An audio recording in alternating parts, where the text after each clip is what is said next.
5 easy tricks to stay calm in a stressful situation.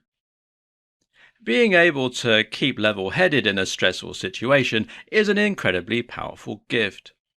This is what will allow you to best deal with the situation, and it is what will help you to rise to a position of leadership within any given group. The only problem? We are biologically hardwired in a way that makes this very difficult.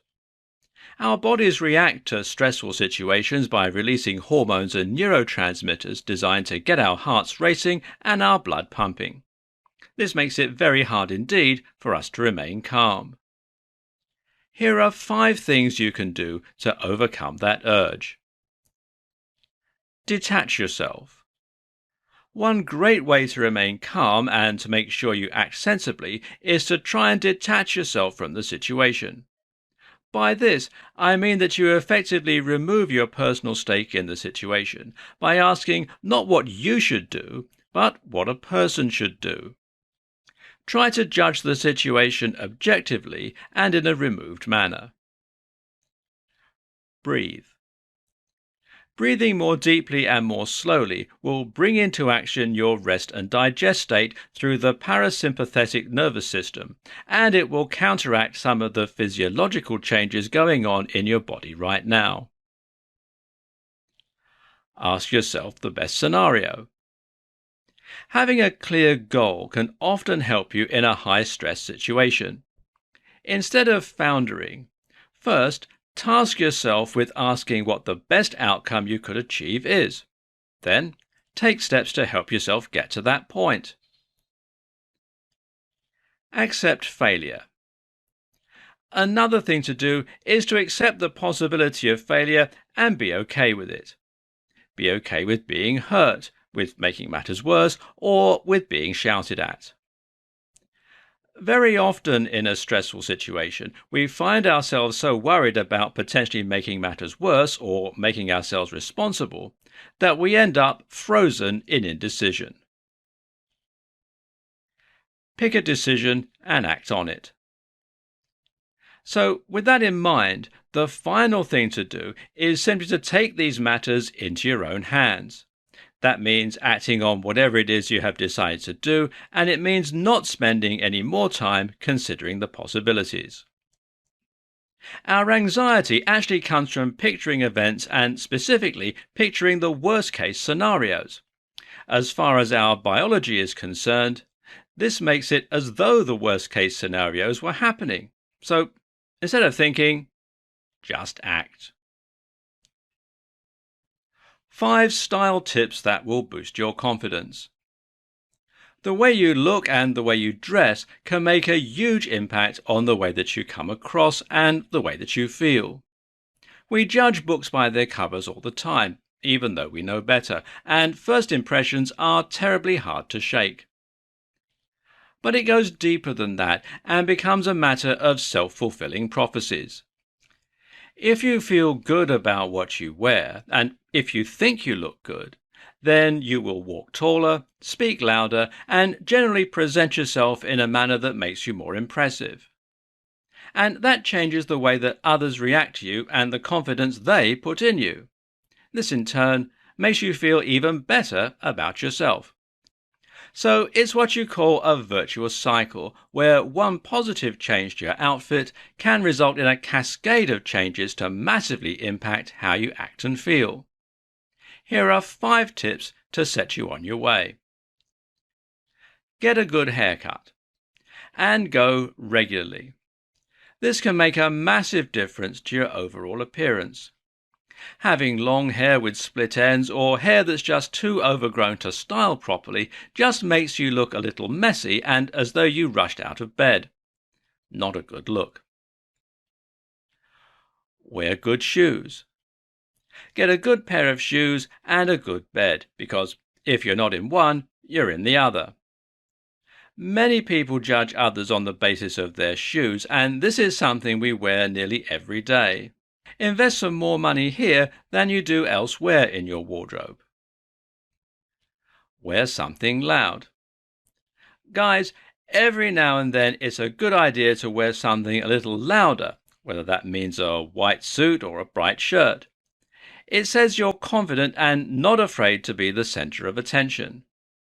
And women, try wearing a little red lipstick or some big heels. Again, loud choices make you appear proud of your new look. Fewer, nicer items. It's far better to have a few high-quality items than lots of low-quality ones. People can see the difference. Be comfy. But finally, make sure you're also comfortable in what you wear. If you wear uncomfortable clothes, then it will play on the back of your mind and it will interfere with your performance. 5 ways life is better when you feel more confident. Self-confidence eludes many people, and that's a terrible shame considering just how crucial it is to our success and our happiness. Once you start believing in yourself, so too do other people. And when that happens, doors start opening and opportunities begin to present themselves to you. With that in mind, let's take a look at some of the ways that life gets much better once you have rock-solid confidence in yourself. 1. Dating. This is obvious, but being more confident in who you are makes you considerably more successful in dating. Confidence sends a social signal that a person is a good potential mate, and this in turn makes that person far more attractive. The assumption is that they must have something to offer, whether that's resources or just genetic material. This is an unconscious process, of course, but it makes a huge impact in terms of your dateability. And yes, that is a word. 2. Appearance. Believe it or not, being more confident makes you physically more attractive. This happens in countless subtle ways as you take on a more confident body language, and as you start to dress in a more confident way too. 3. Career. Confidence gives you the gumption you need to put yourself forward for things, to take risks, and to speak up. It also gives others confidence in you, which can result in them investing in you more. The result is that you more quickly climb the corporate ladder and become more successful in your own ventures too. 4.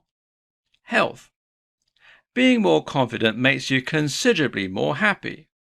When you like yourself, you become happier with your own company. You go easier on yourself and you have less to worry about. All this has an additional knock-on effect on your health. Less stress and anxiety and less depression all help to increase your immune function and to reduce your likelihood of becoming ill or even injuring yourself. 5. Relationships. Your dating life will start going better when you're more confident, not to mention your sex life. But so too will your relationships elsewhere. Being more confident means you'll be less clingy and less defensive, which makes it easier to make friends. It also means you'll be more assertive, meaning others are less likely to try and take advantage of you. And it will make you a more effective leader too. Confident body language for anyone. Did you know it's often said that 93% of communication is non-verbal? That is to say, a lot of our meaning and our mood is conveyed through means other than the words we choose. And vocabulary, phrasing, and literal meaning only accounts for 7% of the ideas and emotions we convey through our language. The rest? Well, that comes down to 55% body language and 38% tone of voice. In this presentation, we'll learn how to take care of that 55%. The basics. Body language is something that we all use unconsciously. Many of us will move our hands in a certain way, make particular gesticulations, and position ourselves and stand in particular ways too. All of this conveys something about how we feel and what we want to say. And this may or may not be congruent with the actual words coming out from our mouths. Of course, if the body language we're giving off says one thing and the words we're saying mean something else, then this calls into doubt our reliability and our truthfulness.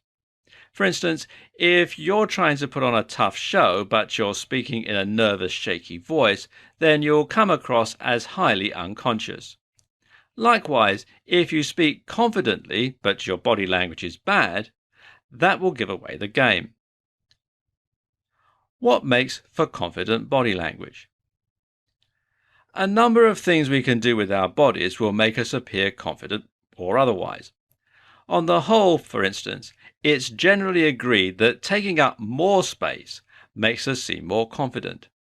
Likewise, so does exposing your most vulnerable areas. Leaning on something or touching something makes you seem possessive of that item. So if you're leaning nonchalantly in a doorway or you're slumped over a sofa with your legs apart, then these things will make you appear more confident. Conversely, if you put up a guard by crossing your arms, if you look downward, and if you bring your knees together, this makes you look vulnerable and shy. Do keep in mind that body language is best read in clusters. Certain things make you seem more or less confident, but there are other factors that might be at play. For instance, if your arms are crossed, then this might simply be because you're cold. It's about the big picture and what all that information says collectively about you. How to be more assertive while still gaining respect. Often, we are stuck between a rock and a hard place when it comes to our interactions with others. More specifically, we are often forced to choose between being assertive and standing up for ourselves and being nice. In other words, these two options often seem mutually exclusive. It seems as though being nice often comes with the prerequisite that you should also be a pushover. This is something of a problem, seeing as most of us want to be treated with respect and not become a human doormat. But likewise, most of us also like to think of ourselves as nice, decent people, and we don't want to cause anyone else undue harm or upset. In this presentation, we'll discuss how you can be assertive while at the same time inspiring respect in others. Keep your cool. Assertive is a good word because it's subtly different from aggressive or angry. When you are assertive, you are simply asserting yourself, which broadly means you're stating what it is that you want or how you feel. This is different from being passive or inactive and letting things just happen to you. But it's also different from being angry, aggressive, or explosive. When we lose our cool and shout and rave, we actually come across as a little unhinged and certainly rattled. These reactions do not help us gain respect because they just make us seem out of control. Know what you want. In order to assert, you first need to know what it is that you wish to assert in the first place. In other words, if you're making some kind of point or you're putting the world to rights, then you better know exactly what it is that you're trying to say. Raging because you're unhappy with a situation makes you seem like a whiner or a crybaby. Instead, tell the person who has wronged you what you want and what you expect them to do about it. Don't make excuses. A lot of people will tell you never to say sorry.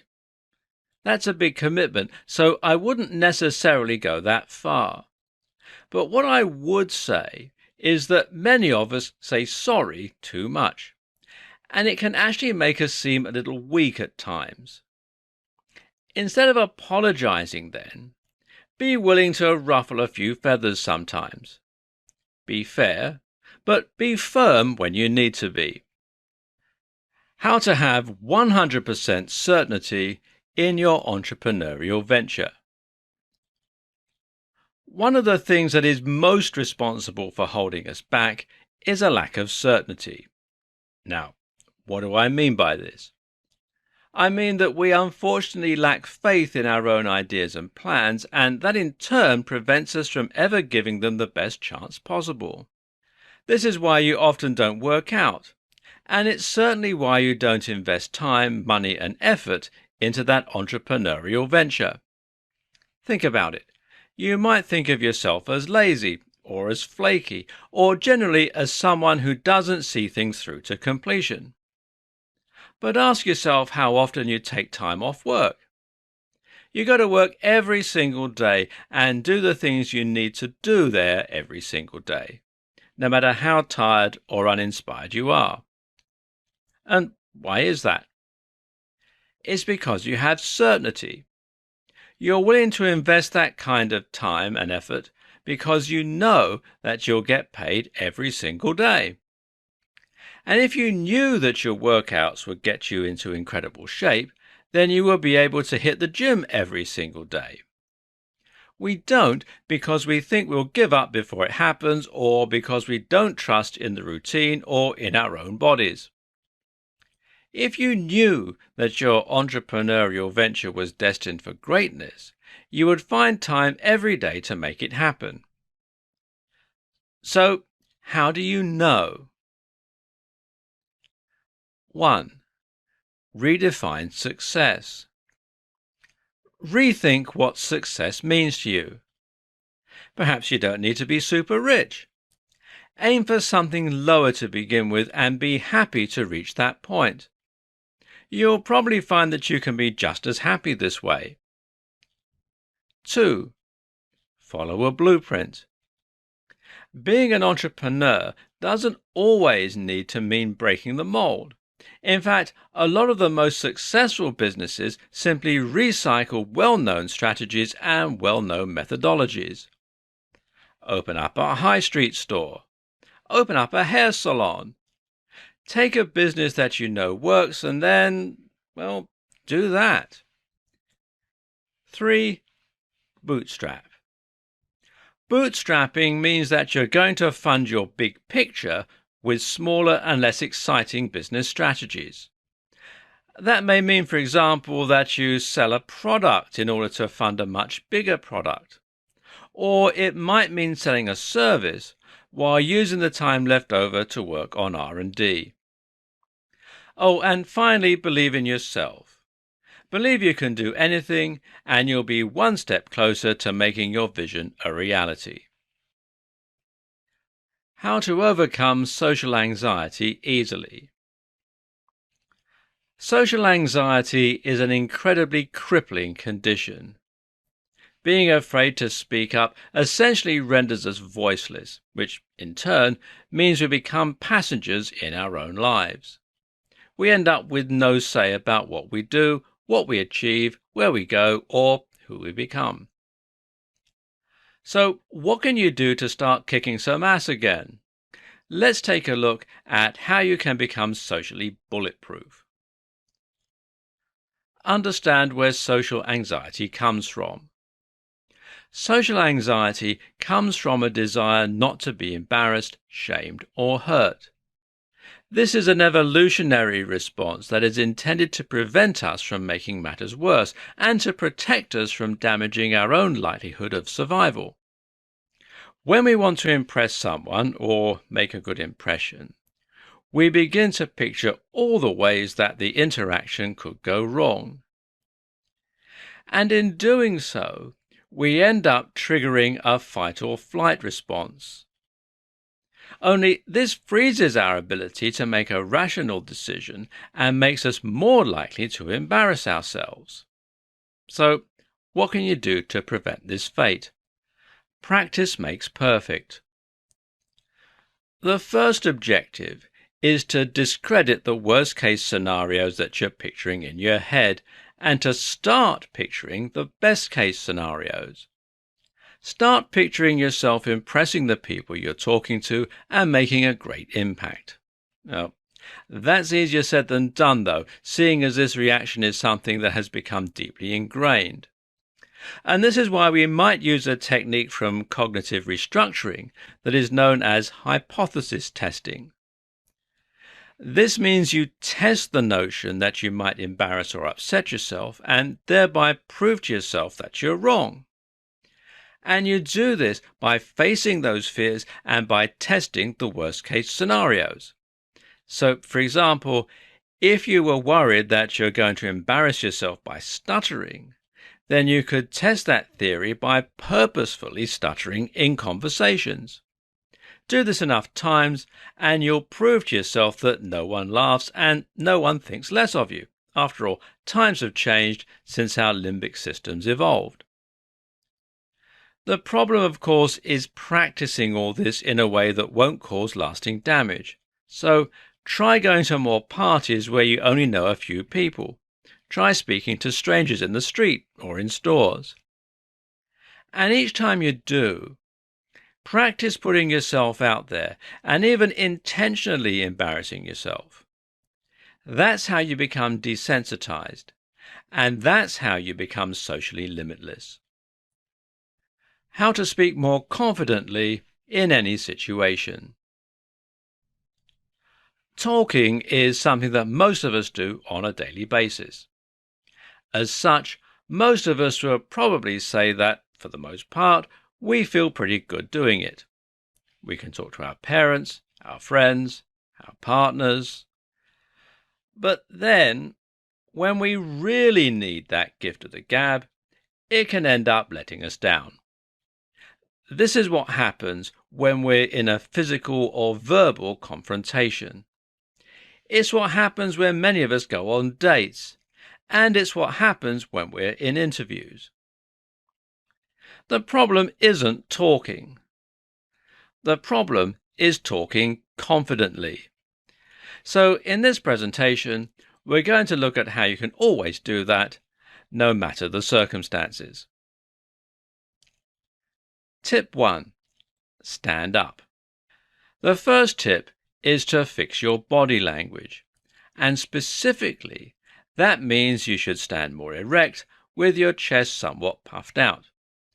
Doing this will immediately make you take up more physical space, making you more dominant and helping you to at least seem more confident. At the same time, this will help with the acoustics of your voice and mean that everything you say comes out louder and more clearly. Tip 2. Speak more slowly. The more nervous we are, the faster we tend to talk. This has the effect of making our voice sound higher pitched, weaker, and ultimately less confident. Your job then is to try and overcome this by speaking more slowly. This makes you sound instantly deeper and more confident, and it makes the content of what you're saying seem more considered and trustworthy. Tip 3. Breathe.